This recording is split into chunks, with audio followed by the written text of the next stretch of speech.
Good morning students. ഇന്ന് എല്ലാവരും നല്ല ഹാപ്പി ആണല്ലോ. എന്താണ് വിശേഷിച്ച്? വെക്കേഷൻ വരാൻ പോവുകയാണല്ലേ. അപ്പോൾ സ്കൂൾ അടയ്ക്കുന്നതിൻ്റെ സന്തോഷമാണ്. സ്കൂൾ അടച്ചു തുറന്നാൽ പിന്നെ നമുക്ക് എക്സാം ഒക്കെ വരാനില്ലേ, അതോർത്താ സങ്കടമാണല്ലേ. അതൊന്നും പ്രശ്നം, നമ്മൾ പഠിക്കൂല്ലേ, നല്ല കുട്ടികളാണ്. ഞാനൊരു ക്വസ്റ്റ്യൻ ചോദിക്കട്ടെ. നമ്മൾ ഇന്ന് രാവിലെ എഴുന്നേറ്റ് ഇപ്പൊ ഇവിടെ ക്ലാസ്സിലേക്ക് വരുന്നത് വരെ നിങ്ങൾ ഉപയോഗിച്ചിട്ടില്ല, നമ്മളെല്ലാവരും ഉപയോഗിച്ചിട്ടുള്ള ലോഹങ്ങൾ ഏതൊക്കെയാണ്? നിങ്ങൾ ഓരോരുത്തരായിട്ടൊന്ന് പറഞ്ഞു. ഇരുമ്പ്, ചെമ്പ്, ഓർണമെന്റ്സ്. അതെ, അപ്പൊ അതേതാണ്? ഗോൾഡ്, പ്ലാറ്റിനം, അതുപോലെ തന്നെ പിന്നെ ഏതാണ്? അലുമിനിയം, പിന്നെ സ്റ്റീല്. നമ്മൾ രാവിലെ എഴുന്നേറ്റ് ഇവിടെ എത്തുന്നവരെ ധാരാളം ലോഹങ്ങളെ കണ്ടിട്ടുണ്ട്, ഉപയോഗിച്ചിട്ടുണ്ട്. അപ്പോ ലോഹങ്ങളൊക്കെ നമുക്ക് ഒരു ദിവസം മാറ്റി നിർത്താന്ന് വിചാരിക്കാം. സാധ്യമാണോ? ഇല്ലല്ലേ. കാരണം നമ്മൾ നടന്നു വരുമ്പോൾ നമുക്ക് ലോഹങ്ങൾ വേണോ? ചിലപ്പോ വേണ്ടി വരും അല്ലേ. അങ്ങനെ നടക്കാൻ കഴിയാത്ത കുട്ടികളൊക്കെ ആണെന്നുണ്ടെങ്കിൽ അവരുടെ വാഹനം എന്താണ്, സ്റ്റീൽ കൊണ്ടോ അല്ലെങ്കിൽ ഇരുമ്പ് കൊണ്ടൊക്കെ നിർമ്മിച്ചതാണ്. പിന്നെ നമ്മൾ വരുന്ന ബസ്, കാറ്, ഉദാഹരണത്തിന് നമ്മൾ ഉപയോഗിക്കുന്ന മുട്ടുസൂചി മുതൽ വിമാനം വരെയുള്ള വസ്തുക്കളൊക്കെ ലോഹങ്ങളാൽ നിർമ്മിതമാണ്. പണ്ട് കാലത്തൊക്കെ ലോഹങ്ങൾ ഉണ്ടായിരുന്നു. പണ്ട് മീൻസ് പുരാതന കാലത്ത് ലോഹങ്ങളൊക്കെ ഉണ്ടായിരുന്നോ? ഇല്ല. അന്നൊക്കെ നമ്മള് കൂർത്ത ശിലകള്, അതുപോലെ മരക്കമ്പുകളൊക്കെയാണ് വേട്ടയാടുന്നതിന് വേണ്ടിയിട്ടൊക്കെ നമ്മള് പ്രധാനമായിട്ടും ഉപയോഗിച്ചിട്ടുള്ളത്. പിന്നീട് ലോഹങ്ങൾ കണ്ടുപിടിച്ചപ്പോ കാർഷിക മേഖലയില്, വ്യാവസായിക മേഖലയിലൊക്കെ ധാരാളം മാറ്റങ്ങൾ വന്നു, ധാരാളം പുരോഗതികൾ ഉണ്ടായി. അപ്പൊ ലോഹത്തെ നമുക്ക് മാറ്റി നിർത്താൻ ഇന്ന് സാധ്യമല്ല. ചുറ്റുപാടുമുള്ള ലോഹങ്ങളൊക്കെ നിങ്ങൾ പറഞ്ഞില്ലേ. ഇരുമ്പ്, ചെമ്പ്, പിന്നെ സ്റ്റീല്, അലുമിനിയം, സിങ്ക്, കോപ്പർ, ഇതൊക്കെ ലോഹങ്ങളാണ്. അപ്പോൾ ഈ ലോഹങ്ങളൊക്കെ നമ്മുടെ ഭൂവൽക്കത്തിൽ എവിടെയെങ്കിലും ഒരു ഭാഗത്ത് എടുത്ത് വെച്ചിരിക്കണം. ഇരുമ്പ് ഇവിടെ ഉണ്ട്, ഇവിടെ പോയിട്ട് എടുത്താൽ മതി. അല്ലെങ്കിൽ സ്വർണം ഇവിടെ ഉണ്ട്, അവിടെ പോയിട്ട് എടുത്താൽ മതി.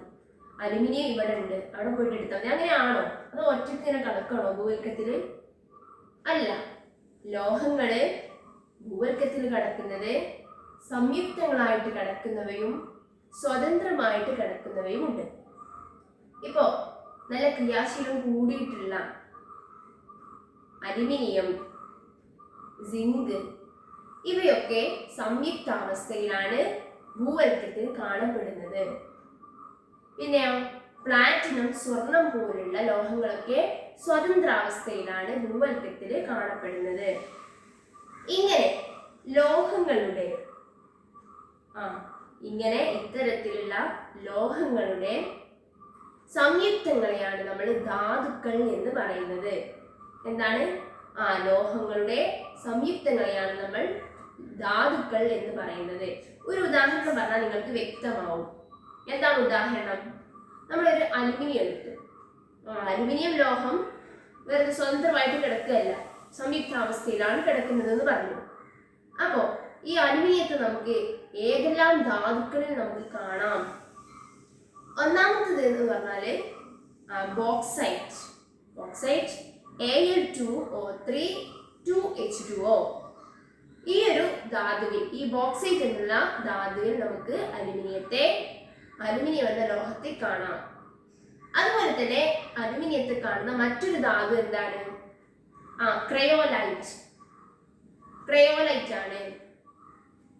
അത് Na3Al_F6 എന്നുള്ള ക്രയോലൈറ്റിൽ നമുക്ക് അലുമിനിയം ലോഹത്തെ കാണാം. പിന്നെ അലുമിനിയത്തിൽ കാണുന്ന മറ്റൊരു ധാതു എന്ന് പറയുന്നത് ഏതാണ്? കളിമണ്ണിന്റെ രാസസൂത്രം Al2O3 2SiO2 2H2O. ഇതാണ് കളിമണ്ണിന്റെ രാസസൂത്രം. ഈ 3 ധാതുക്കളിൽ നമുക്ക് അലുമിനിയത്തെ കാണാം. അതുപോലെ തന്നെ ഇരുമ്പിനെ കാണപ്പെടുന്ന വേറെ ധാതുക്കളും ഉണ്ട്. പക്ഷേ ഈ 3 അലുമിനിയത്തിന്റെ 3 ധാതുക്കൾ പറഞ്ഞു. ഈ 3 എണ്ണത്തിൽ നിന്നും നമ്മൾ അലുമിനിയത്തെ വേർതിരിച്ചെടുക്കുന്നില്ല. കാരണം എന്താണ്? നമ്മൾ വേർതിരിച്ചെടുക്കണമെങ്കിൽ ആ ലോഹത്തെ നമ്മൾ ആ ധാതുവിൽ നിന്ന് വേർതിരിച്ചെടുക്കണമെങ്കിൽ നമ്മൾ എന്ത് ചെയ്യണം? ആ ധാതുക്കൾക്ക് കുറച്ച് പ്രത്യേകതകൾ ഉണ്ടായിരിക്കണം. ഒന്നാമത്തെ പ്രത്യേകത എന്തായിരിക്കും? ആ ധാതുക്കള് സുലഭമായിരിക്കണം. ഭൂവൽക്കത്തില് ധാരാളം ഉണ്ടെങ്കിൽ മാത്രമേ നമുക്ക് അലുമിനിയത്തെ നമുക്ക് വേർതിരിച്ചെടുക്കാൻ കഴിയുകയുള്ളൂ.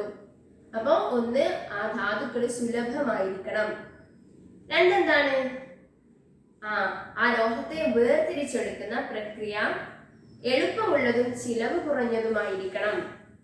എന്നാൽ മാത്രമേ നമ്മൾ ആ ധാതു എടുത്തിട്ട് കാര്യമുള്ളൂ. നമ്മുടെ ചിലവ് കൂടുതലാണെങ്കിൽ നമുക്ക് നഷ്ടമാണ് അല്ലേ? അപ്പോൾ അത് എളുപ്പത്തിലും അതുപോലെ ചിലവ് കുറഞ്ഞ രീതിയിലും വേർതിരിച്ചെടുക്കാൻ കഴിയുന്നതായിരിക്കണം. പിന്നീടോ ആ ധാതുക്കളിലൊക്കെ ലോഹത്തിന്റെ അംശം വളരെ കൂടുതലായിരിക്കണം. എങ്കിൽ മാത്രമേ നമുക്ക് ആ ധാതുവിനെ നമുക്ക് ആ ലോഹം വേർതിരിച്ചെടുക്കുന്നതിന് വേണ്ടിയിട്ട് ഉപയോഗിക്കാൻ പറ്റുകയുള്ളൂ. അപ്പൊ എന്താണ്? ചില ധാതുക്കൾ, അവയിൽ നിന്ന് നമുക്ക് എളുപ്പത്തിലും വേഗത്തിലും ചിലവ് കുറഞ്ഞ രീതിയിലും നമുക്ക് ലോഹത്തെ വേർതിരിച്ചെടുക്കാമെങ്കിൽ അത്തരം ധാതുക്കളെ നമ്മൾ അയിര് എന്നാണ് പറയുന്നത്. അതായത് അത്തരം ധാതുക്കളെ നമ്മൾ ആ ലോഹത്തിന്റെ അയിര് എന്നാണ് പറയുന്നത്. ഓർ എന്നാണ് ഇംഗ്ലീഷിൽ പറയുക. അപ്പൊ എന്താണ്? ചില ധാതുക്കളിൽ നിന്ന് എളുപ്പത്തിലും വേഗത്തിലും ചിലവ് കുറഞ്ഞ രീതിയിലും നമുക്ക് ലോഹത്തെ വേർതിരിച്ചെടുക്കാമെങ്കിൽ അത്തരം ധാതുക്കളെ നമ്മൾ ലോഹത്തിന്റെ അയിര് എന്നാണ് പറയുന്നത്. ഇനി ടെക്സ്റ്റ് ബുക്കിൽ നിങ്ങൾ നോക്കൂ. 3 കോളം കാണുന്നുണ്ട് അല്ലേ? ഒന്നാമത്തെ കോളത്തിൽ ലോഹം, രണ്ടാമത്തെ കോളത്തിൽ അതിന്റെ അയിര്, മൂന്നാമത്തെ കോളത്തിൽ അതിന്റെ രാസസൂത്രമാണ് കൊടുത്തിട്ടുള്ളത്. ഒന്നാമത്തെ കോളത്തിൽ നോക്കൂ, ലോഹമാണല്ലേ? ലോഹം. ആ ലോഹം കാണുന്ന അയിരാണ് രണ്ടാമത്തെ കോളം. ഒന്ന് നമ്മൾ പറയുന്നത് അലുമിനിയം. അലുമിനിയം എന്ന ലോഹം ഏത് അയിരിലാണ് കാണപ്പെടുന്നത്? ബോക്സൈറ്റ്. വെരി ബോക്സൈറ്റിലാണ് നമ്മൾ അലുമിനിയം അയിര് കാണുന്നത്. ഇനി അതിന്റെ രാസസൂത്രം നമ്മൾ നേരത്തെ പറഞ്ഞു, Al2O3 2H2O. ഇനി രണ്ടാമത്തെ ലോഹം ഏതാണ്? ഇരുമ്പാണ്, അയേൺ. ഇരുമ്പ് കാണപ്പെടുന്ന അയിര് ഏതാണ്? ഹെമറ്റേറ്റ്. ഹെമറ്റേറ്റിന്റെ രാസസൂത്രം നമ്മൾ പഠിക്കാൻ പോവുകയാണ്. Fe2O3. അതാണ് ഹെമറ്റേറ്റിന്റെ രാസസൂത്രം. ഇനി ഇരുമ്പിനെ നമുക്ക് മറ്റൊരു അയിരിലും കാണാം. അതേതാണ്? മാഗ്നറ്റേറ്റ്. മാഗ്നറ്റേറ്റിന്റെ രാസസൂത്രം Fe3O4. ഇനി അടുത്ത ഒരു ലോഹം ഏതാണ്? കോപ്പർ ആണല്ലേ? കോപ്പർ പ്രകൃതിയിൽ കാണുന്നത് ഏത് അയിരിലാണ്? Copper pyrites. അതുപോലെ തന്നെ കുപ്രൈറ്റ്. ഇങ്ങനെ 2 അയിരുകളിലും നമുക്ക് ഈ കോപ്പർ ലോഹത്തെ കാണാം. കോപ്പർ പൈറൈറ്റ്സിന്റെ രാസസൂത്രം എന്താണ്? Cu2 CuFeH2. CuFeH2 അതാണ് കോപ്പർ പൈറൈറ്റ്സ്. അതായത് സൾഫർ അതിൽ ഉണ്ട്. അത് നിങ്ങൾ പ്രധാനമായിട്ട് നോട്ട് ചെയ്ത് വെക്കണം. സൾഫർ ഉള്ള ഒരു ഓറാണ് എന്ത്? കോപ്പറിൻ്റെത്. പിന്നെ കുപ്രൈറ്റ്. കുപ്രൈറ്റിന്റെ രാസസൂത്രം Cu2O. ഒരു ഓക്സൈഡ് ഓറാണ് കുപ്രൈറ്റ് എന്ന് പറയുന്നത്. അടുത്തത് നമ്മൾ പഠിക്കാൻ പോകുന്നത് സിങ്കിന്റെ അയിരുകളെ കുറിച്ചാണ്. സിങ്കിന്റെ അയിര് ഏതാണ്? Zinc blend. സിങ്ക് ബ്ലെൻഡ് എന്ന് പറഞ്ഞു കഴിഞ്ഞാൽ ഒരു സൾഫർ ഉള്ള അയിരാണ്, അല്ലെങ്കിൽ സൾഫർ ഉള്ള ഒരു ഓറാണ്. അതായത് സിങ്ക് ബ്ലെൻഡിന്റെ രാസസൂത്രം സൾഫർ ഉള്ള സിങ്കിന്റെ ഒരു അയിരാണ് സിങ്ക് ബ്ലെൻഡ് എന്ന് പറയുന്നത്. അതുപോലെ തന്നെ സിങ്ക് അടങ്ങിയിട്ടുള്ള മറ്റൊരു അയിര് ഏതാണ്? നമ്മൾ പഠിച്ചിട്ടുണ്ട്. 1 സിങ്ക് ബ്ലെൻഡ്, 2 കെലാമിൻ. കെലാമിൻ നമ്മൾ എവിടേക്കോ കേട്ടിട്ടുണ്ട് അല്ലേ? നമ്മള് ഫേസ് ക്രീം ഒക്കെ വാങ്ങുന്ന സമയത്ത് ആ മെഡിസിന്റെ ബാക്കിലുണ്ടായിരിക്കും കെലാമിൻ ലോഷൻ ഒക്കെ. അപ്പൊ അതില് നമ്മൾ നോക്കിയാൽ മനസ്സിലാവും സിങ്ക് ഉണ്ട്. അപ്പൊ സിങ്കാണ്. മറ്റേത് അയിരാണ് കേട്ടോ, പക്ഷെ നമ്മൾ ആ പേര് കേട്ടിട്ടുണ്ടെന്ന് പറഞ്ഞിട്ടുള്ളൂ. സിങ്കിന്റെ മറ്റൊരു അയിരിന്റെ പേരെന്താണ്? കെലാമിൻ. ഇനി അതിന്റെ രാസസൂത്രം ZnCO3 എന്നാണ് അതിന്റെ രാസസൂത്രം. ഇനി നമുക്ക് എങ്ങനെയാണ് ഈ അയിരുകളിൽ നിന്നൊക്കെ ലോഹത്തെ നമ്മൾ വേർതിരിച്ചെടുക്കുന്നത് എന്ന് നോക്കാം. ഇത്തരം അയിരുകൾക്ക് നമ്മൾ 3 പ്രക്രിയ വഴിയാണ് അയിരുകളിൽ നിന്ന് നമ്മൾ ലോഹങ്ങൾ വേർതിരിച്ചെടുക്കുന്നത്. ഒന്നാമത്തേത് എന്താണ്? അയിരുകളുടെ സാന്ദ്രീകരണം. 2, സാന്ദ്രീകരിച്ച അയിരിൽ നിന്നും ലോഹത്തെ വേർതിരിച്ചെടുക്കൽ. 3 എന്താണ്? ലോഹ ശുദ്ധീകരണം. ഇങ്ങനെ ലോഹത്തിന്റെ അയിരിൽ നിന്ന് പ്യുവർ ആയിട്ടുള്ള ശുദ്ധലോഹത്തെ വേർതിരിച്ചെടുക്കുന്ന പ്രക്രിയയെ നമ്മൾ പറയുന്ന ഒരു പേരുണ്ട് ലോഹ നിഷ്കർഷണം അഥവാ മെറ്റലർജി. എന്താണ് മെറ്റലർജി അല്ലെങ്കിൽ ലോഹ നിഷ്കർഷണം എന്ന് പറഞ്ഞാല്? ലോഹത്തിന്റെ അയിരിൽ നിന്നും ശുദ്ധമായ ലോഹത്തെ വേർതിരിച്ചെടുക്കുന്ന പ്രക്രിയയാണ് ലോഹ നിഷ്കർഷണം. ലോഹ നിഷ്കർഷണം 3 സ്റ്റെപ്പ് വഴിയാണ് നടക്കുന്നത്. അതിലൊന്നാണ് നമ്മൾ പറഞ്ഞിട്ടുള്ള അയിരിന്റെ സാന്ദ്രീകരണം. സാന്ദ്രീകരിച്ച അയിരിൽ നിന്നും ലോഹത്തെ വേർതിരിച്ചെടുക്കൽ. പിന്നെയോ ലോഹ ശുദ്ധീകരണം. ഇനി നമ്മൾ പറയാൻ പോകുന്നത് അയിരിന്റെ സാന്ദ്രീകരണം. അയിരിന്റെ സാന്ദ്രീകരണത്തെ കുറിച്ചാണ് പറയാൻ പോകുന്നത്. നമുക്കറിയാം, അയിര് ഭൂഗർഭത്തിൽ കാണുന്ന ആ അയിരില് അപദ്രവ്യങ്ങൾ ഉണ്ടായിരിക്കും, ഇമ്പ്യൂരിറ്റീസ് ഉണ്ടായിരിക്കും. ഇത്തരം അപദ്രവ്യങ്ങളെ നമ്മൾ പറയുന്ന പേരാണ് ഗാങ് എന്ന് പറയുന്നു. ഇനി ഒന്നാമത്തെ സാന്ദ്രീകരണ രീതി ജലപ്രവാഹത്തിൽ കഴുകലാണ്. രണ്ടാമത്തെ സാന്ദ്രീകരണ രീതി എന്താണ്? ഫ്രോത്ത് ഫ്ലോട്ടേഷൻ, പ്ലവന പ്രക്രിയ. മൂന്നാമത്തേത് എന്താണ്? മാഗ്നറ്റിക് സെപ്പറേഷൻ, അത് മാഗ്നറ്റിക് വിഭജനം, കാന്തിക വിഭജനം എന്ന് പറയും. നാലാമത്തേത് ലീച്ചിങ് ആണ്. ഈ 4 പ്രക്രിയ നിങ്ങൾ പഠിച്ചിരിക്കണം. ഒന്ന് ജലപ്രവാഹത്തിൽ കഴുകൽ, ഹൈഡ്രോളിക് വാഷിംഗ്, ലെവിഗേഷൻ എന്നൊക്കെ പറയും. 2 പ്ലവന പ്രക്രിയ അല്ലെങ്കിൽ ഫ്രോത്ത് ഫ്ലോട്ടേഷൻ. 3 മാഗ്നറ്റിക് സെപ്പറേഷൻ അല്ലെങ്കിൽ കാന്തിക വിഭജനം. 4 ലീച്ചിങ്. ഇനി ഒന്നാമത്തത് ജലപ്രവാഹത്തിൽ കഴുകൽ. അതിലൊരു 3 പോയിന്റ് നമ്മൾ പഠിച്ചു വെക്കണം. എന്താണ് ഒന്നാമത്തെ പോയിന്റ്? അപദ്രവ്യത്തിന് സാന്ദ്രത കുറവും. അയിരുകൾക്ക് സാന്ദ്രത കൂടുതലുമാണെങ്കിൽ നമ്മൾ ഉപയോഗിക്കുന്നത് ഹൈഡ്രോളിക് വാഷിംഗ് അല്ലെങ്കിൽ ജലപ്രവാഹത്തിൽ കഴുകുക എന്നുള്ള സാന്ദ്രീകരണ രീതിയാണ്. 2 ഓക്സൈഡ് ഓറുകൾ, ഓക്സൈഡ് അയിരുകളെ സാന്ദ്രീകരിക്കുന്നതിന് വേണ്ടിയിട്ടാണ് നമ്മൾ എന്തുപയോഗിക്കുന്നത്? ഹൈഡ്രോളിക് വാഷിംഗ് അല്ലെങ്കിൽ ജലപ്രവാഹത്തിൽ കഴുകുക എന്നുള്ള പ്രക്രിയ ഉപയോഗിക്കുന്നത്. അതിന്റെ ചിത്രം നോക്കൂ ടെക്സ്റ്റ് ബുക്കിൽ. ഒരു വലിയ കണ്ടെയ്നർ ഉണ്ട് അല്ലെ? കണ്ടെയ്നറിന്റെ താഴെ ഒരു പൈപ്പ് ഉണ്ട്, ജലം കൊടുക്കുന്ന ഒരു പൈപ്പ് ഉണ്ട്. പിന്നെ ആ ജലത്തിൽ നമ്മൾ ഈ അയിര് അങ്ങോട്ട് വെച്ചു കൊടുത്തു കഴിഞ്ഞാൽ സാന്ദ്രത കുറഞ്ഞിട്ടുള്ള അപദ്രവ്യങ്ങൾ ആ ജലത്തിന്റെ മുകളിൽ നിൽക്കും. അപ്പൊ മുകളിൽ നിന്ന് കഴിഞ്ഞാൽ മുകളിൽ ഒരു പൈപ്പ് ഉണ്ട്, അതുവഴി ആ അപദ്രവ്യങ്ങൾ, ആ ഗ്യാങ് നമുക്ക് എടുത്തു മാറ്റാം. അയിരിന് സാന്ദ്രത കൂടുതലാണെന്ന് പറഞ്ഞു. അപ്പൊ അയിര് ആ കണ്ടെയ്നറിന്റെ താഴെ അടിഞ്ഞു കിടക്കും, അതിന് നമുക്ക് താഴ്ഭാഗത്തു കൂടി എടുത്തു മാറ്റാം. ഇതാണ് ജലപ്രവാഹത്തിൽ കഴുകുക എന്നുള്ള ഒരു സാന്ദ്രീകരണ രീതി. ഇനി രണ്ടാമത്തത് എന്താണെന്ന് നോക്കാം. അതെന്താണ്? പ്ലവന പ്രക്രിയ, ഫ്രോത്ത് ഫ്ലോട്ടേഷൻ. ഈ പ്ലവന പ്രക്രിയ നമ്മൾ ഉപയോഗിക്കുന്നത് അപദ്രവ്യങ്ങൾക്ക് സാന്ദ്രത കൂടുതലും അയിരിന് സാന്ദ്രത കുറവുമായിട്ടുള്ള സന്ദർഭത്തിലാണ് പ്ലവന പ്രക്രിയ ഉപയോഗിക്കുന്നത്. എന്താണ് പറഞ്ഞിട്ടുള്ളത്? അപദ്രവ്യങ്ങൾക്ക് സാന്ദ്രത കൂടുതലാണ്, അയിരുകൾക്ക് സാന്ദ്രത കുറഞ്ഞവയാണ് എങ്കിൽ ഇത് ഉപയോഗിക്കുന്നു. 2 സൾഫൈഡ് ഓറുകളെ സാന്ദ്രീകരിക്കുന്നതിന് വേണ്ടിയിട്ടാണ് നമ്മൾ പ്ലവന പ്രക്രിയ ഉപയോഗിക്കുന്നത്. സൾഫൈഡ് ഓറുകൾ, നമ്മൾ സൾഫൈഡ് ഓറുകൾ ഏതൊക്കെയാ പഠിച്ചേ? കോപ്പർ പൈറൈഡ്സ് CuFeS2, അതുപോലെ തന്നെ സിങ്ക് ബ്ലെൻഡ് ZnS. ഇത്തരത്തിലുള്ള സൾഫൈഡ് ഓറുകളുടെ സാന്ദ്രീകരണത്തിനാണ് പ്ലവന പ്രക്രിയ അല്ലെങ്കിൽ ഫ്രോത്ത് ഫ്ലോട്ടേഷൻ നമ്മൾ ഉപയോഗിക്കുന്നത്. നമ്മൾ ആ ചിത്രത്തിലേക്ക് ഒന്ന് നോക്കൂ. ആ ചിത്രത്തിൽ എന്താണുള്ളത്? ഒരു കണ്ടെയ്നർ ഉണ്ട് അല്ലേ? കണ്ടെയ്നറിൽ ഒരു റൊട്ടേറ്റിംഗ് പാഡൽ ഉണ്ട്.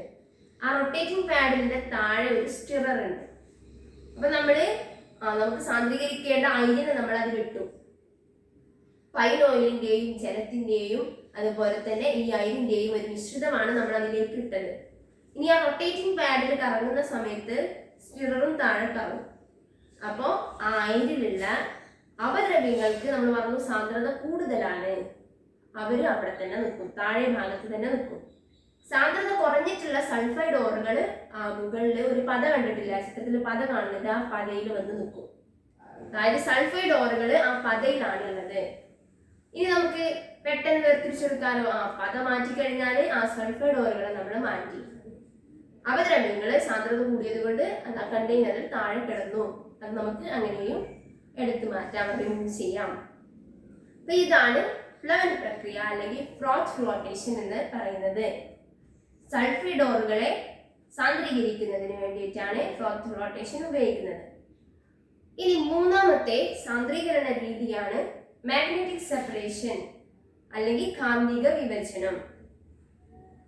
കാന്തിക സ്വഭാവമുള്ള ഏതെങ്കിലും ഒന്നിന് എന്ന് പറഞ്ഞാല് അയിരിനോ അല്ലെങ്കിൽ അപദ്രവ്യത്തിനോ ഏതെങ്കിലും ഒന്നിന് കാന്തിക സ്വഭാവം ഉണ്ടെങ്കിൽ നമ്മൾ കാന്തിക വിഭജനം എന്നുള്ള പ്രക്രിയയാണ് സാന്ദ്രീകരണത്തിന് വേണ്ടിയിട്ട് ഉപയോഗിക്കുന്നത്.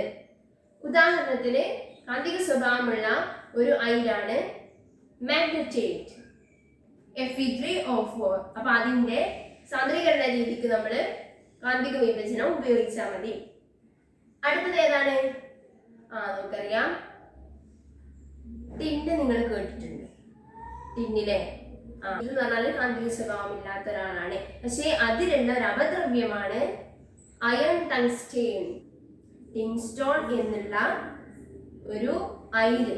ആ അയിൽ കാണപ്പെടുന്ന ഒരു അപദ്രവ്യമാണ് എന്ത്? അയൺ ടിൻസ്റ്റോൺ. ഈ അപദ്രവ്യത്തിന് കാന്തിക സ്വഭാവമുണ്ട്. അയിരിന് അവിടെ ടിൻസ്റ്റോണിന് കാന്തിക സ്വഭാവം ഇല്ല. ഇതിലുള്ള അപദ്രവ്യമായ അയൺ ടിൻസ്റ്റോൺ ആണ് കാന്തിക സ്വഭാവം ഉള്ളത്. അപ്പൊ അതിനെ നമ്മൾ മാറ്റുന്നത് ഈ ഒരു മാഗ്നറ്റിക് സെപ്പറേഷൻ വഴിയാണ്. അതിന്റെ ചിത്രത്തിൽ നോക്കൂ. രണ്ട് മാഗ്നറ്റിക് റോളറുകളുണ്ട്. പിന്നെ മുകളിൽ നമ്മൾ അയിരിട്ട് കൊടുക്കും. ആ അയിരിൽ എന്തിന്റെ കാന്തിക സ്വഭാവമുള്ള ഒരാളുണ്ട്, കാന്തിക സ്വഭാവം ഇല്ലാത്ത ഒരാളും ഉണ്ട്. അപ്പോ നമ്മള് അത് ഇട്ട് കൊടുത്തു കഴിഞ്ഞാല് പിന്നീട് അതിങ്ങനെ പോവുകയാണല്ലോ. ഇങ്ങനെ പോകുമ്പോൾ ആ റോളർ മാഗ്നറ്റിക് റോളർ ഇങ്ങനെ കറങ്ങും. അപ്പോ ഇതിങ്ങനെ ചലിച്ചുകൊണ്ട് എത്തുമ്പോൾ നമുക്കറിയാം കാന്തിക സ്വഭാവം ഉള്ള ആളാണെന്നുണ്ടെങ്കിൽ ആ അയിരിനാണോ അല്ലെങ്കിൽ അപദ്രവ്യത്തിനാണോ ഏതെങ്കിലും ഒരാൾക്ക് കാന്തിക സ്വഭാവം ഉണ്ടായിരിക്കും. അയാൾ ഈ റോളറിന്റെ ഈ ഭാഗത്തേക്ക് ഇപ്പുറത്തുള്ള കണ്ടെയ്നറിൽ നമുക്ക് ശേഖരിക്കാം. കാന്തിക സ്വഭാവം ഇല്ലാത്ത ആളാണെങ്കിൽ ആ കാന്തത്തോട് ആകർഷിക്കില്ലല്ലോ, ആ റോളർ കാന്തല്ലോ, ആകർഷിക്കാതെ അപ്പുറത്തെ കണ്ടെയ്നറിൽ നമുക്ക് അതിനെ ശേഖരിച്ചു വെക്കാം. ഇങ്ങനെയാണ് കാന്തിക സെപ്പറേഷൻ അല്ലെങ്കിൽ മാഗ്നറ്റിക് സെപ്പറേഷൻ വഴി നമ്മൾ ലോഹത്തിന്റെ അയിരിനെ സാന്ദ്രീകരിക്കുന്നത്. ഇനി അടുത്ത പ്രത്യേകത എന്താണ്? അടുത്ത ഒരു സാന്ദ്രീകരണ രീതിയാണ് ലീച്ചിങ് എന്ന് പറയുന്നത്. എന്താണ് ലീച്ചിങ്? നമ്മൾ അയിരിനെ ഒരു സ്യൂട്ടബിൾ ആയിട്ടുള്ള ലായനിയിൽ ലയിപ്പിക്കും. ലയിപ്പിച്ചു കഴിഞ്ഞാൽ അയിര് മാത്രം ലയിക്കും, അപദ്രവ്യങ്ങൾ ലയിക്കാതെ ആ ലായനിയിൽ കിടക്കും. അപ്പൊ നമുക്ക് അരിച്ചെടുത്തൂടെ? അരിച്ചെടുത്ത് കളഞ്ഞാല് അപദ്രവ്യങ്ങൾ അരിച്ചു മാറ്റി. ആ ലായനിയിൽ ലയിച്ചു ചേർന്നിട്ടുള്ളത് അയിരാണ് അല്ലെ. ഇനി മറ്റൊരു രാസപ്രവർത്തനം വഴി നമ്മള് ആ ലയിച്ചു ചേർന്നിട്ടുള്ള അയിരിനെ നമ്മള് വീണ്ടും തിരിച്ചെടുക്കുന്നു. അലുമിനിയത്തിന്റെ അയിര് ഏതാണ് നമ്മൾ പഠിച്ചിട്ടുള്ളത്? ബോക്സൈറ്റ് Al2O3 ഈ ബോക്സൈറ്റിനെ നമ്മൾ ലീച്ചിങ് വഴിയാണ് നമ്മൾ സാന്ദ്രീകരിക്കുന്നത്. ബോക്സൈറ്റ് അലുമിനിയത്തിന്റെ അയിരായിട്ടുള്ള ബോക്സൈറ്റിനെ സാന്ദ്രീകരിക്കുന്ന രീതി ലീച്ചിങ് ആണ്. ഇനി നമുക്ക് അടുത്തതായിട്ട് ടെക്സ്റ്റ് ബുക്കിൽ നിങ്ങളൊരു കോളം കാണുന്നുണ്ട്. നമ്മൾ ഇത്രയും പഠിച്ചു. എന്തൊക്കെ പഠിച്ചത്? എന്താണ് അയിരെന്ന് പഠിച്ചു. വ്യത്യസ്ത ലോഹങ്ങളും അവയുടെ അയിരുകളെയും കുറിച്ച് നമ്മൾ പഠിച്ചു. പിന്നെയോ നമ്മള് അയിരുകളുടെ സാന്ദ്രീകരണ രീതി, ലോഹ നിഷ്കർഷണത്തിലെ ഒന്നാമത്തെ സ്റ്റെപ്പ് അയിരുകളുടെ സാന്ദ്രീകരണ രീതി 4 സ്റ്റെപ്പ് വഴിയാണ്. Hydraulic washing, ഫ്രോത്ത് flotation, magnetic separation, leaching. ഇവയ്ക്ക് ഉദാഹരണങ്ങളും കാര്യങ്ങളും നമ്മൾ പഠിച്ചു. അതിന്റെ ചിത്രം നമ്മൾ മനസ്സിലാക്കി. ഇനി ടെക്സ്റ്റ് ബുക്കിലെ ആ കോളം 4.2 നമ്മൾ പൂരിപ്പിക്കുകയാണ്. എന്താണ്? അയിരിന്റെ സ്വഭാവം ഒന്നാമത്തെ കോളം. അയിരിലടങ്ങിയിട്ടുള്ള അപദ്രവ്യത്തിന്റെ സ്വഭാവം. ഇനി സാന്ദ്രീകരണ രീതി. ഇങ്ങനെ 3 കോളമാണ് അവിടെ കൊടുത്തിട്ടുള്ളത്. അപ്പൊ അയിരിന്റെ സ്വഭാവം ഒന്ന്, സാന്ദ്രത വളരെ കൂടുതലാണ്. അയിരിലടങ്ങിയിട്ടുള്ള അപദ്രവ്യത്തിന്റെ സാന്ദ്രത എന്താണ്? വളരെ കുറവാണ്.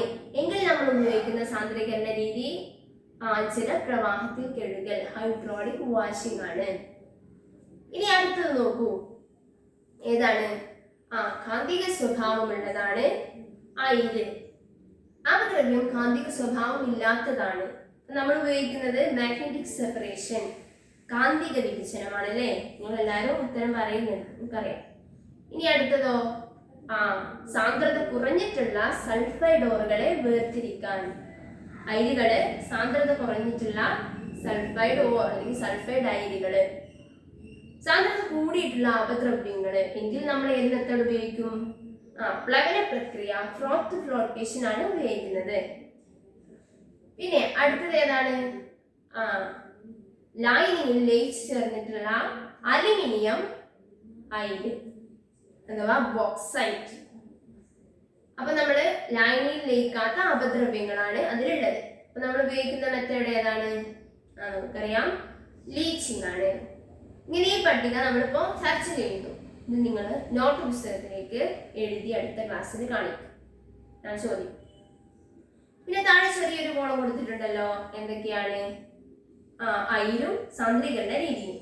ടങ്സ്റ്റേൺ, ടങ്സ്റ്റേണിന്റെ സാന്ദ്രീകരണ രീതി ഏതാണ്? നമ്മൾ പഠിച്ചു.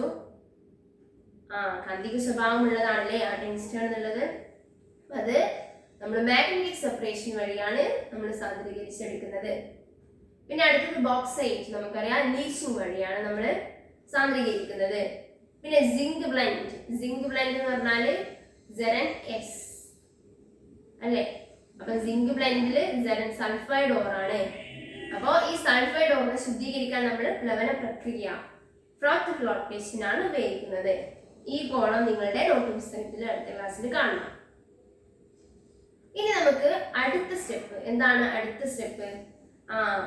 സാന്ദ്രീകരിച്ച അയിരിൽ നിന്നും ലോഹത്തെ വേർതിരിച്ചെടുക്കൽ. അതാണ് നമ്മുടെ അടുത്ത പ്രക്രിയ. ലോഹ നിഷ്കർഷണത്തിലെ രണ്ടാമത്തെ പ്രക്രിയ സാന്ദ്രീകരിച്ച അയിരിൽ നിന്നും ലോഹത്തെ വേർതിരിച്ചെടുക്കലാണ്. അത് 2 സ്റ്റെപ്പ് ഉണ്ട്. ഒന്ന്, സാന്ദ്രീകരിച്ച അയിരിനെ നമ്മൾ ഓക്സൈഡ് ആക്കി മാറ്റുക. 2, ഓക്സൈഡ് ആക്കിയിട്ടുള്ള ഈ അയിരിനെ നമ്മൾ എന്ത് ചെയ്യും? ഓക്സൈഡ് ആക്കിയിട്ടുള്ള അയിരിനെ നമ്മൾ നിരോക്സീകരിക്കും. ഇനി ഒന്നാമത്തെ സ്റ്റെപ്പ് നോക്കാം. സാന്ദ്രീകരിച്ച അയിരിനെ ഓക്സൈഡ് ആക്കി മാറ്റൽ. അതിന് 2 പ്രക്രിയ നമ്മൾ ഉപയോഗിക്കുന്നുണ്ട്. ഏതൊക്കെയാണ്? ഒന്ന് കാൽസിനേഷൻ, മറ്റൊന്ന് 2 റോസ്റ്റിംഗ്. എന്താണ് കാൽസിനേഷൻ എന്ന് പറഞ്ഞാൽ എന്താണ്? നമുക്കറിയാം, നമ്മളിത് ഫിസിക്സിൽ നിങ്ങൾ എവിടെയോ പഠിച്ചിട്ടുണ്ടല്ലേ? അല്ലെങ്കിൽ നമുക്ക് പഠിക്കാം. എന്താണ് കാൽസിനേഷൻ എന്ന് പറഞ്ഞാല്? വായുവിന്റെ അസാന്നിധ്യത്തില് നമ്മള് അയിരുകളെ ചൂടാക്കുന്ന പ്രക്രിയയാണ് നമ്മൾ എന്തെന്ന് പറയുന്നത്? കാൽസിനേഷൻ എന്ന് പറയുന്നത്. ഈ കാൽസിനേഷൻ നമ്മൾ എങ്ങനെയാണ്, എന്തിന് ഒരു കണ്ടീഷൻ ഉണ്ട് അത് ഉപയോഗിക്കണമെങ്കിൽ? ആ ലോഹത്തിന്റെ ദ്രവണാങ്കത്തേക്കാൾ കുറഞ്ഞ താപനില കൊടുത്തിട്ടാണ് നമ്മൾ വായുവിന്റെ അസാന്നിധ്യത്തില് ആ അയിരിനെ ചൂടാക്കുന്നത്. അങ്ങനെ ചൂടാക്കി കഴിഞ്ഞാല് ലോഹ കാർബണേറ്റുകളും ലോഹ ഹൈഡ്രോക്സൈഡുകളും ഒക്കെ ലോഹ ഓക്സൈഡുകളായിട്ട് മാറുന്നു. അപ്പൊ എന്താണ് കാൽസിനേഷൻ? നമുക്കറിയാം, വായുവിന്റെ അസാന്നിധ്യത്തിൽ ആ ലോഹത്തിന്റെ ദ്രവണാങ്കത്തേക്കാൾ കുറഞ്ഞ താപനിലയിൽ ആ അയിരിനെ ചൂടാക്കുന്ന പ്രക്രിയയാണ് നമ്മൾ കാൽസിനേഷൻ എന്ന് പറയുന്നത്. അത്തരത്തിൽ കാർബണേറ്റ് ഓറുകളെയും ഹൈഡ്രോക്സൈഡ് ഓറുകളെയും നമുക്ക് അതിന്റെ ഓക്സൈഡ് ഓറുകളാക്കി മാറ്റാം. ഇനി രണ്ടാമത്തേത് എന്താണ്? റോസ്റ്റിംഗ് ആണ്.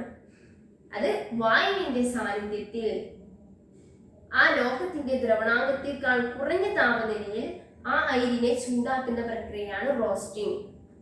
ഇങ്ങനെ നമ്മൾ റോസ്റ്റിംഗ് നടത്തിയാൽ സൾഫൈഡ് ഓറുകളെയൊക്കെ നമുക്ക് ഓക്സൈഡ് ഓറുകളാക്കിയിട്ട് മാറ്റാം. ഉദാഹരണത്തിന് Cu2S, ആ സൾഫൈഡ് കോപ്പറിന്റെ സൾഫൈഡ് ഓർ നമ്മൾ Cu2O ആക്കിയിട്ട് മാറ്റുന്നു. അപ്പൊ ഏതൊക്കെയാണ് രണ്ട് പ്രക്രിയകള്? ഒന്ന് കാൽസിനേഷൻ, മറ്റൊന്ന് റോസ്റ്റിംഗ്. ഇനി ഇത്തരത്തില് ഓക്സൈഡ് ആക്കി മാറ്റിയിട്ടുള്ള അയിരുകളെ നമ്മൾ എന്ത് ചെയ്യും? നിരോക്സീകരിക്കണം. ഇപ്പൊ Cu2O കിട്ടി, കോപ്പറിന്റെ ഓക്സൈഡ് ആയിട്ടാണ് അവിടെ അയിര് കിട്ടിയിട്ടുള്ളത്. ആ ഓക്സൈഡിനെ റിമൂവ് ചെയ്യണം, എന്നാൽ മാത്രമേ കോപ്പർ നമുക്ക് കിട്ടുള്ളൂ. നമുക്ക് കോപ്പറാണ് ആവശ്യം, അതിന്റെ കൂടെയുള്ള ഓക്സൈഡുകളൊന്നും നമുക്ക് ആവശ്യമില്ല. അപ്പൊ ഓക്സിജനെ കളയണമെന്നുണ്ടെങ്കിൽ നമ്മൾ നിരോക്സീകരണം നടത്തും. ഇങ്ങനെ ഓക്സൈഡ് ആക്കി മാറ്റിയിട്ടുള്ള ഓറുകളുടെ നിരോക്സീകരണമാണ് അടുത്ത രണ്ടാമത്തെ സ്റ്റെപ്പ്. അപ്പൊ അതെങ്ങനെയാണ്? നമ്മള് സ്യൂട്ടബിൾ ആയിട്ടുള്ള അനുയോജ്യമായിട്ടുള്ള നിരോക്സീകാരികൾ ഉപയോഗിക്കും. വൈദ്യുതിയെ നമ്മൾ നിരോക്സീകാരിയായിട്ട് ഉപയോഗിക്കാറുണ്ട്. കാർബൺ നമ്മൾ നിരോക്സീകാരിയായി ഉപയോഗിക്കുന്നു. കാർബൺ മോണോക്സൈഡ് നമ്മൾ നിരോക്സീകാരിയായിട്ട് ഉപയോഗിക്കുന്നു. അപ്പോ വൈദ്യുതി എപ്പോഴാണ് നമ്മൾ നിരോക്സീകാരിയായി ഉപയോഗിക്കുക എന്ന് ചോദിച്ചു കഴിഞ്ഞാൽ, ക്രിയാശീലം കൂടിയിട്ടുള്ള ലോഹങ്ങളായ പൊട്ടാസ്യം, സോഡിയം പോലുള്ള ലോഹങ്ങളുടെ നിരോക്സീകരണത്തിന് വേണ്ടിയിട്ടാണ് നമ്മൾ വൈദ്യുതിയൊക്കെ ഉപയോഗിക്കുന്നത്. അപ്പൊ നമ്മള് സാന്ദ്രീകരിച്ച അയിരിൽ നിന്നും ലോഹത്തെ വേർതിരിച്ചെടുക്കുന്നതിന് നമ്മള് രണ്ട് സ്റ്റേജ് പറഞ്ഞു. ഒന്ന് സാന്ദ്രീകരിച്ച അയിരിനെ ഓക്സൈഡ് ആക്കി മാറ്റൽ, അത് തന്നെ രണ്ട് സ്റ്റെപ്പ് ഉണ്ട്, കാൽസിനേഷൻ അല്ലെങ്കിൽ റോസ്റ്റിംഗ്. ഇനി അടുത്തത് ഓക്സൈഡ് ആക്കി മാറ്റിയിട്ടുള്ള അയിരിനെ നമ്മൾ നിരോക്സീകരിക്കുന്നു. അതിനുവേണ്ടി സ്യൂട്ടബിൾ ആയിട്ടുള്ള നിരോക്സീകാരികൾ നമ്മൾ ഉപയോഗിക്കുന്നു. അപ്പൊ നമ്മള് ലോഹ നിഷ്കർഷണം മെറ്റലർജിയിലെ രണ്ട് സ്റ്റെപ്പുകൾ പറഞ്ഞു. ഒന്ന് അയിരിന്റെ സാന്ദ്രീകരണം പറഞ്ഞു, മറ്റൊന്ന് സാന്ദ്രീകരിച്ച അയിരിൽ നിന്നും ലോഹത്തെ വേർതിരിച്ചെടുക്കൽ. ഇനി അടുത്ത മൂന്നാമത്തെ സ്റ്റെപ്പ് എന്താണ്? ലോഹത്തെ ശുദ്ധീകരിക്കലാണ്. എങ്ങനെയാണ് നമ്മൾ ലോഹത്തെ ശുദ്ധീകരിക്കുക? നമുക്ക് ഈ ഒരു സാന്ദ്രീകരിച്ച അയിരിൽ നിന്നും ലോഹത്തെ വേർതിരിച്ചെടുക്കും. ഏതൊക്കെ വഴി? കാൽസിനേഷൻ, റോസ്റ്റിംഗ് ഒക്കെ വഴി. പിന്നെ നമ്മൾ നിരോക്സീകരിക്കും. അങ്ങനെ കിട്ടുന്ന ആ അയിരിൽ എന്തുണ്ടായിരിക്കും? ആ ലോഹത്തിലും എന്തുണ്ടായിരിക്കും? അപ്പൊ അയിരല്ല ഓക്സൈഡുകളായി മാറി, ഓക്സൈഡുകൾ നിരോക്സീകരിച്ചപ്പോൾ അത് ലോഹമായി മാറില്ലേ? ആ ലോഹത്തിലും എന്തൊക്കെ ഉണ്ടാവും? എന്നാലും കുറച്ച് ഒരു ഓക്സൈഡുകൾ ഉണ്ടാവും, അല്ലെങ്കിൽ മറ്റുള്ള ഏതെങ്കിലും ലോഹങ്ങളൊക്കെ ഉണ്ടാവും. അപ്പൊ ശുദ്ധമായിട്ടുള്ള ലോഹം നമുക്ക് കിട്ടണമെന്നുണ്ടെങ്കിൽ ആ ലോഹത്തെ, ആ കിട്ടിയിട്ടുള്ള ലോഹത്തെ നമ്മൾ ശുദ്ധീകരിക്കണം. ശുദ്ധീകരിക്കുന്നതിന് വേണ്ടിയിട്ട് നമ്മൾ 3 പ്രക്രിയ ഉപയോഗിക്കാറുണ്ട്. ഒന്നെന്താണ് നമ്മള് പഠിക്കാൻ പോകുന്നത്? ഉരുക്കി വേർതിരിക്കൽ. മറ്റൊന്ന് സ്വേദനം. മൂന്നാമത്തെ എന്താണ്? വൈദ്യുത വിശ്ലേഷണം. ഒന്ന് ഉരുക്കി വേർതിരിക്കൽ. ഉരുക്കി വേർതിരിക്കൽ നമുക്കറിയാം, ദ്രവണാങ്കം കുറഞ്ഞിട്ടുള്ള ടിന്ന്, ലെഡ് പോലുള്ള ലോഹങ്ങളൊക്കെ ഇല്ലേ, അവയെ നമ്മള് ശുദ്ധീകരിക്കുന്നതിന് വേണ്ടിയിട്ടാണ് ഉരുക്കി വേർതിരിക്കൽ പ്രക്രിയ ഉപയോഗിക്കുന്നത്. ആ ഒരു ചിത്രത്തിലേക്ക് നോക്കൂ. എന്താണ് ആ ഒരു ഫർണസിന് ചെരിഞ്ഞ പ്രതലമുണ്ട്. അപ്പൊ ആ ചെരിഞ്ഞ പ്രതലത്തിലൂടെ ഈ ടിന്ന്, ലെഡ് പോലുള്ള ലോഹങ്ങൾ, അതിൽ കുറച്ച് ഓക്സൈഡുകളോ അല്ലെങ്കിൽ മറ്റു ലോഹങ്ങളൊക്കെ ഉണ്ടെങ്കിൽ ഈ ടിന്ന്, ലെഡ് പോലുള്ള ദ്രവണാങ്കം കുറഞ്ഞിട്ടുള്ള ആളുകള്, മറ്റേത് ദ്രവണാങ്കം കൂടിയിട്ടുള്ള ആളുകളായിരിക്കും കൂടെ ഉണ്ടാവുക. ഈ ചെരിഞ്ഞ പ്രതലത്തിൽ വെച്ചിട്ട് ഈ ടിന്ന്, ലെഡ് നമുക്ക് ദ്രവണാങ്കം കുറവാണ്, അവ ദ്രവണാങ്കം പെട്ടെന്ന് ഉരുകും. അങ്ങനെ നമുക്ക് അവയെ വേർതിരിച്ചെടുക്കാം, മറ്റുള്ളവ ഉരുകാത്ത അവസ്ഥയാവും. ഇനി അടുത്തത് എന്താണ്? സ്വേദനം, ഡിസ്റ്റിലേഷൻ. സ്വേദനം നമ്മൾ ഉപയോഗിക്കുന്നത് തിളനില കുറഞ്ഞിട്ടുള്ള സിങ്ക്, കാഡ്മിയം പോലുള്ള ലോഹങ്ങളെ ശുദ്ധീകരിക്കുന്നതിന് വേണ്ടിയിട്ടാണ് സ്വേദനം നമ്മൾ ഉപയോഗിക്കുന്നത്. അപ്പോ ഈ സ്വേദനത്തിൽ നമ്മൾ ചൂടാക്കുകയാണ്. ചൂടാക്കുന്ന സമയത്ത് ഇവ നീരാവി ആവൂലേ. പിന്നെ ആ നീരാവിയെ നമ്മൾ ഘനീഭവിപ്പിക്കും. ഇപ്പൊ ചൂടാക്കിയുള്ള നില കുറഞ്ഞു കഴിഞ്ഞാൽ ഇവ പെട്ടെന്ന് വേപ്പറാവും. വേപ്പറായി കഴിഞ്ഞ് തിരിച്ച് ഘനീഭവിപ്പിച്ചു കഴിഞ്ഞാൽ പ്യുവർ ആയിട്ടുള്ള സിങ്ക് കാഡ്മിയം ലോഹങ്ങൾ നമുക്ക് കിട്ടും, ശുദ്ധീകരിച്ചെടുക്കാം. ഇനി മൂന്നാമത്തെ വൈദ്യുത വിശ്ലേഷണമായി ശുദ്ധീകരിക്കുന്ന രീതിയാണ്. വൈദ്യുത വിശ്ലേഷണം നമ്മൾ പഠിച്ചിട്ടുണ്ട്, നമുക്കറിയാം. അതിന് 2 ഇലക്ട്രോഡുകൾ ഉണ്ടാവും. ആനോഡ് പോസിറ്റീവ് ഇലക്ട്രോഡ്, ഒരു കാഥോഡ് നെഗറ്റീവ് ഇലക്ട്രോഡ്. രണ്ടും നമ്മൾ ബാറ്ററിയുമായി കണക്ട് ചെയ്ത് വെച്ചിരിക്കുന്നു. എന്നിട്ട് സ്യൂട്ടബിൾ ആയിട്ടുള്ള ഒരു ലായനിയിൽ, അനുയോജ്യമായ ലായനിയിൽ ഈ 2 ഇലക്ട്രോഡും ഇറക്കി വെക്കും. ഒരു ഉദാഹരണത്തിന് പറഞ്ഞാൽ ശുദ്ധീകരിക്കേണ്ട കോപ്പർ നമ്മൾ പോസിറ്റീവ് ഇലക്ട്രോഡ് ആനോഡിൽ വെക്കും. ശുദ്ധമായിട്ടുള്ള ഒരു കോപ്പർ കാഥോഡിൽ വെക്കും. രണ്ടും ബാറ്ററി ആയിട്ട് കണക്ട് ചെയ്യും.